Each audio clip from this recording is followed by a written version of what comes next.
Donald Trump addresses his jubilant supporters in Florida as he claims victory in the U.S. presidential election.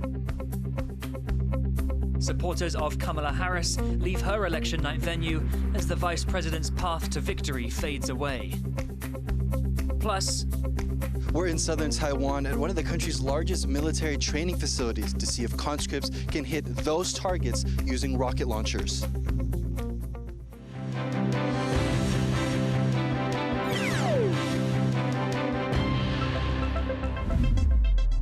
A warm welcome to TaiwanPlus News. I'm Reece Ayers.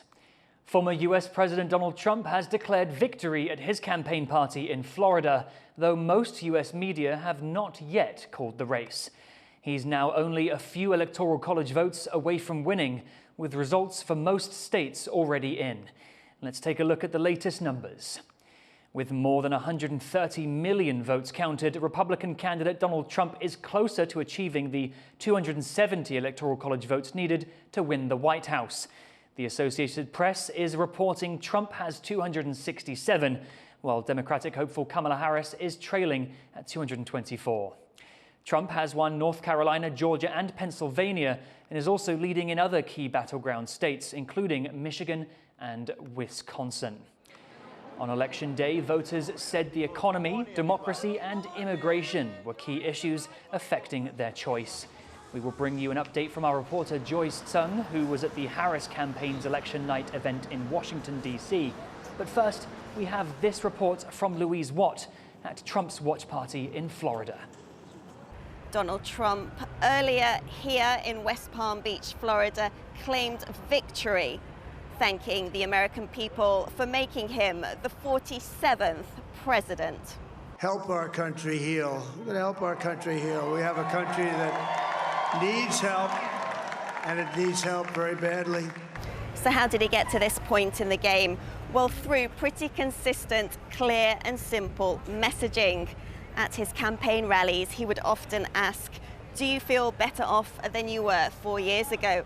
And the simple truth is that for a lot of Americans, they don't. Trump's slogan was, "Life will be better under him."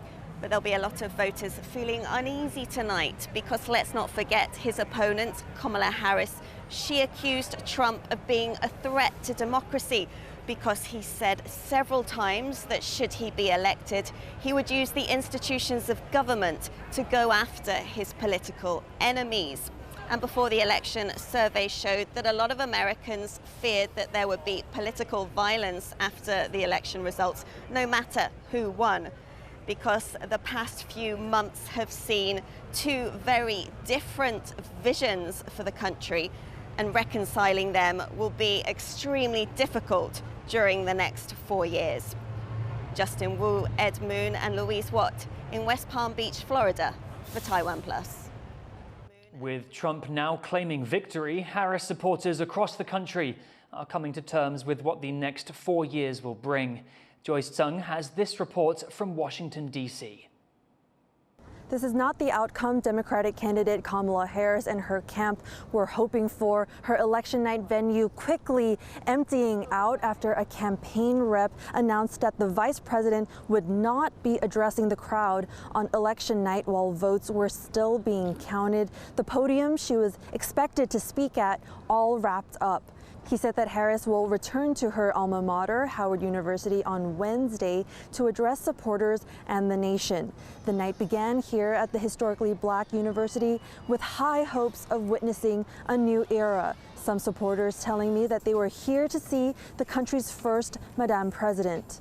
The path to victory appears to have slipped away, but still the Harris campaign's message to supporters is that they'll work through the night to make sure that every vote is counted. Luffy Lee, Andrew Ryan, and Joyce Sun in Washington, D.C. for TaiwanPlus. Reactions are pouring in from around the world after Donald Trump claimed electoral victory. Cadence Caranta has this report. Americans across the country, as well as leaders from all over the world, are reacting to the results of the U.S. elections, which continue to roll in. Israeli Prime Minister Benjamin Netanyahu congratulated Trump on what he said will be his return to the White House. French President Emmanuel Macron and Ukrainian President Volodymyr Zelensky have also offered their congratulations, as have a number of other leaders. Turn the page! Meanwhile, in the U.S. state of Georgia, Trump supporters celebrated after it was called as a win for the Republican candidate. It was seen as one of the crucial battleground states, one that went to the Democrats in 2020. She's a liar, she's deceptive, but Trump tells the truth. He took a bullet for us. He's a good American. He's all about America. She's all about immigrants, and so we don't like that. So then I think the Georgia voters, they saw that. At a Democratic election night in Georgia, the feeling was more somber. Somewhat shocked that the race is so close, given everything that has happened with Donald Trump, with everything that he has said, he's done, that he is looking to do. I'm really shocked that the race is as close as it is. It's unfortunate. I think it does say a lot about our country, though, and that's unfortunate. Emotions are high across the U.S. as Americans grapple with the choices made by a divided electorate. Brian Wu and Cadence Quaranta for TaiwanPlus. US voters have also cast ballots for 34 of the country's senators and all 435 of its representatives. Democrats lost their narrow hold on the Senate, with Republicans winning at least 51 seats. Republicans are also trying to defend their slim hold on the House of Representatives. They are now in the lead with at least 196 seats won. With a Trump victory now all but certain, what will his second term as president mean for Taiwan? Well, to help answer that question, Leslie Liao joins us from Taipei. Leslie, what has Trump revealed about his Taiwan policy so far throughout this election? Well, Reece, this election is consequential not only for the U.S., but also Taiwan. The U.S. is Taiwan's biggest ally. That alliance comes in the face of China's claim that Taiwan is part of its territory, claims that Taiwan's government denies. During his first term from 2016 to 2020, Trump was seen as being very tough on China, and that won him a lot of supporters here in Taiwan. Under his first term, the U.S. also saw record arms sales of U.S. defense equipment to Taiwan. Fast forward to 2024, and in the lead up to the election, Trump has changed his tune. Taiwan is a leader in manufacturing the world's most advanced microchips, and Trump has said that Taiwan has stolen a lot of U.S. chip business to get to where it is today. Trump has also said that he'd like to see Taiwan pay for American protection from China. But Trump's allies in the Republican Party have pointed out that Taiwan is one of the biggest purchasers of U.S. arms, and so Taiwan doesn't receive American assistance for free. And so, Leslie, what are some of the reactions about the future of U.S.-Taiwan relations under a second Trump presidency? Well, Taiwan's defense officials have said that they expect the Taiwan-U.S. relationship to continue to strengthen. Meanwhile, Taiwan's Deputy Foreign Minister Francois Wu has chalked up Trump's recent negative comments about Taiwan to electioneering, so he's not pushing the panic button. I spoke to a few analysts earlier, and they said there's still too much uncertainty. There's just not enough information in the equation to get a clear answer on what a Trump Taiwan policy would truly look like. Now, Trump has also said that, those analysts have also said that Trump will be carrying an entire administrative team into the White House with them, and it'll be important to consider who his foreign policy advisors are. Those appointments have massive implications for Taiwan. Last time, those advisors were quite hawkish. This time around, well, as Trump likes to say, we'll have to wait and see. Well, thanks for those updates, Leslie. That was Leslie Liao reporting live from Taipei. To understand more about the election results, Alec MacDonald spoke to Wen-Ti Song, a non-resident fellow at the Atlantic Council's Global China Hub. As this evening has unfolded and Donald Trump has now reached the 270 electoral votes to win the next presidential election, what are some of your key reactions as events unfolded? What we seem to be seeing is a convincing Trump victory that he has managed to crack through the so-called Rust Belt blue wall up north in places like Wisconsin, Michigan, and especially Pennsylvania. And so that seems to suggest that Trump has been making inroads into the blue-collar suburban white voters that Joe Biden managed to steal from Trump 4 years ago. Now Trump seems to be winning those very votes back, the votes that are essential for breaking through the blue wall up north. Trump also seems to have made inroads with Latino voters down in the southwestern Sun Belt states like Nevada, Arizona, as well as managed to secure a very convincing victory in the southeastern Sun Belt states like Georgia and North Carolina. Why do you think U.S. voters moved in that direction further towards Trump's new platform, which we have seen be more isolationist or more protectionist towards the U.S.?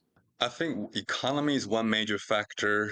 We know that the U.S. government has been using a massive stimulus package as a way to resuscitate the American economy after COVID. However, that has generated inflation, which is an issue that's definitely been felt across class lines, racial lines, and gender lines. That may explain one reason why there seems to be an anti-incumbent sentiment on the part of the voters. One other issue I think is about ongoing wars in Ukraine, Russia, as well as in the Middle East. Ongoing wars of long duration, I think at some point is going to create war weariness on the part of American voters. And the fact that war in the Middle East has proven to be particularly a contentious issue for the Democratic coalition as well, might have contributed to a lower than is desirable turnout on the Democratic side for Kamala Harris.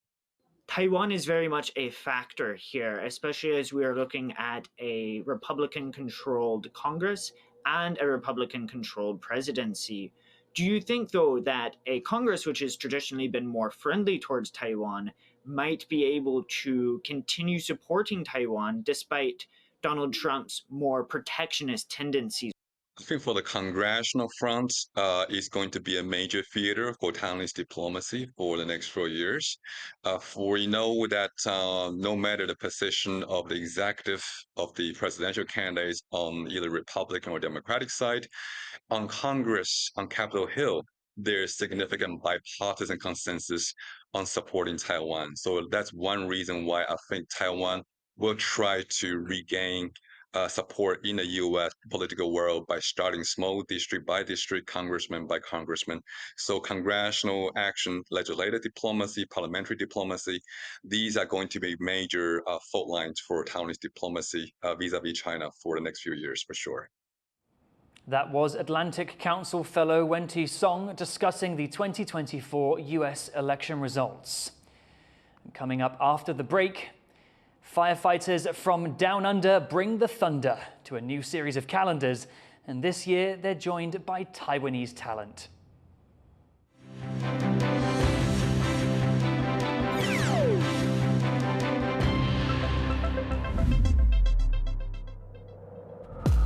At Connected, we believe in the power of dialogue.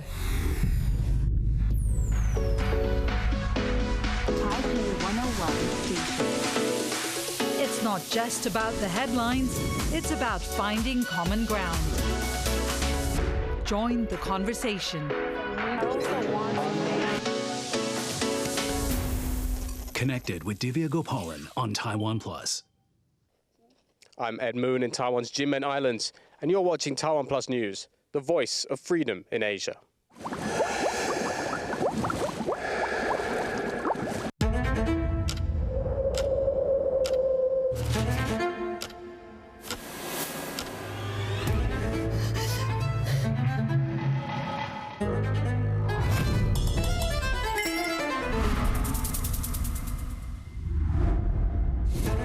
经历过人生的话，你发现说我们大部分都是爱美的。我自己少遇见一朵花，我可能就不是这个样子。开始思考什么叫做一个本土性，大声的唱出来说我是台湾人。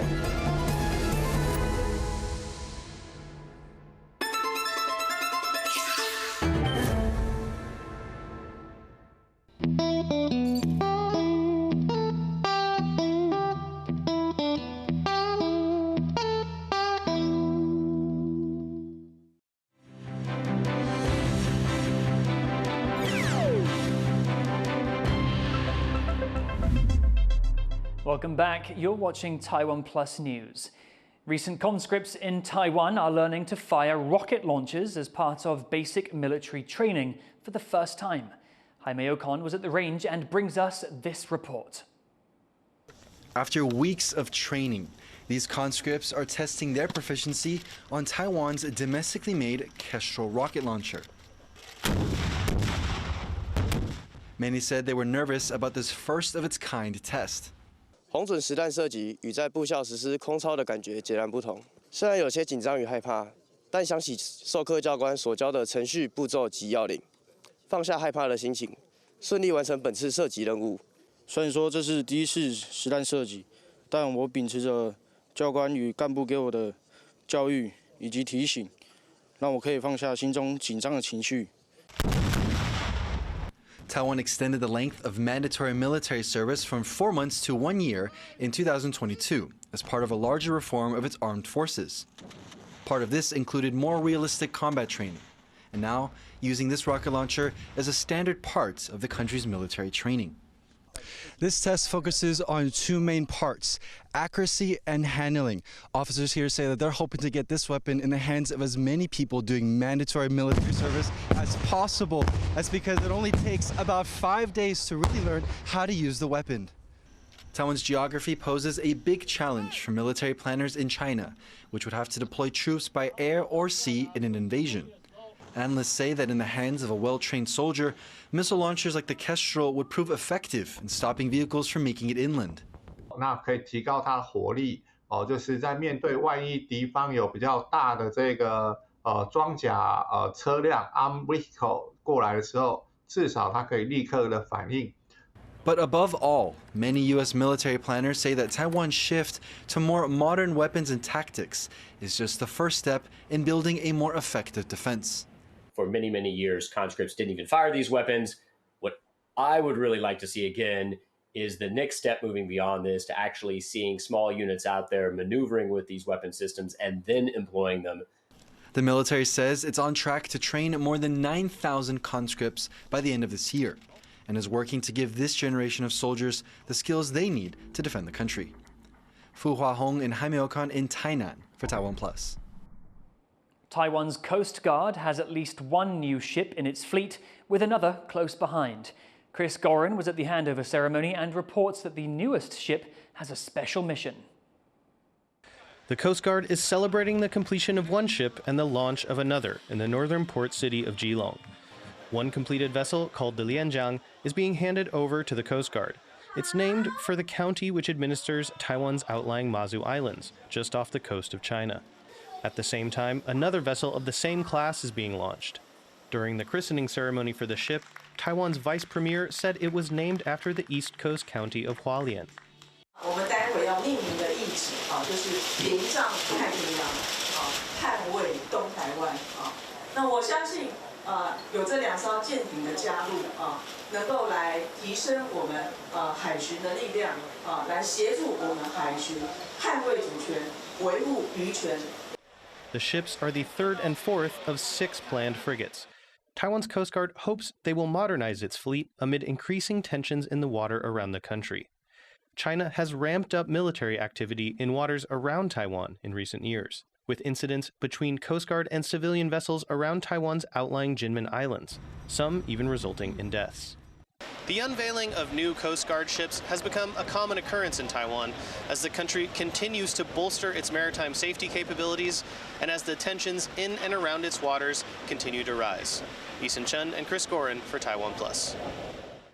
Ukrainian President Volodymyr Zelensky has confirmed reports that his country's forces have engaged with North Korean troops on the battlefield for the first time.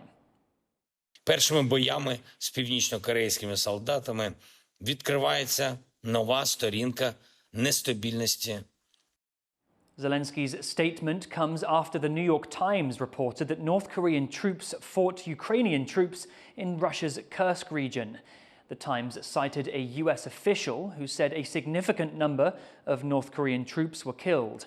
In October, the US Defense Department said North Korea had sent an estimated 10,000 soldiers to help Russia's war on Ukraine. Protests broke out in Tel Aviv on Tuesday after Israeli Prime Minister Benjamin Netanyahu fired his defense minister Yoav Gallant.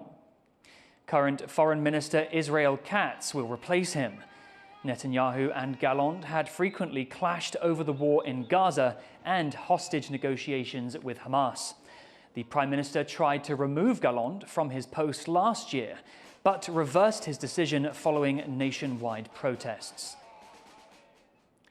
Vietnamese people make up one of Taiwan's largest immigrant communities, in part because of transnational marriages. But children from these marriages are often sent back to Vietnam to be raised by grandparents. A team of professors and volunteers from a Taiwan university has been teaching Mandarin to a group of these children in southern Vietnam, with the hope that it will give them the option to return to Taiwan. Wesley Lewis has more. 我是王怡静老师，所以你们要叫我静老师。 Dressed in a traditional aozai, college student Wang Yijing has been teaching Mandarin to a group of Taiwan-born children who now live in Vietnam. The goal of this class? To help the kids reconnect with Taiwan. 我希望透过这个课程，可以让他们回到台湾之前，至少有一个心理准备。 In the past few decades, many Vietnamese women have married Taiwanese men and moved away from home in search of a better life. But marital and financial problems have forced some mothers to send their children back to be raised by their families. This phenomenon is especially prevalent in Dun Loc Island in southern Vietnam's Mekong Delta. A new pilot program by Taiwan's National Zhengzhi University has been offering free Chinese language classes for these children to help give them the option to go back to Taiwan in the future. 我们办这个华语班，其实最大的目的也是希望协助到这一些，就是未来要回到台湾就学的这些学生，希望他们能够在语言上可以有一个基础，然后在文化上的冲击不会那么大。For Wang, this program's mission is personal. Her own mom is from Dun Loc Island. When she was a child, she was sent to live with her grandparents here after her parents' divorce. And when she returned to Taiwan at 12 years old, she says she felt like a fish out of water.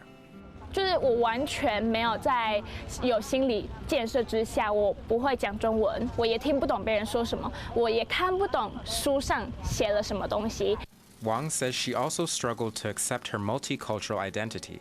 我那时候我也发现我自己不太敢说我是越南人，对，因为很多人都会觉得说越南就是比较落后的国家，然后很多越南的妈妈，他们就宁愿让他们的孩子就是学习中文就好了，但导致他们去学校的时候，他们就不敢说自己的妈妈是越南人，他们觉得会有一些丢脸。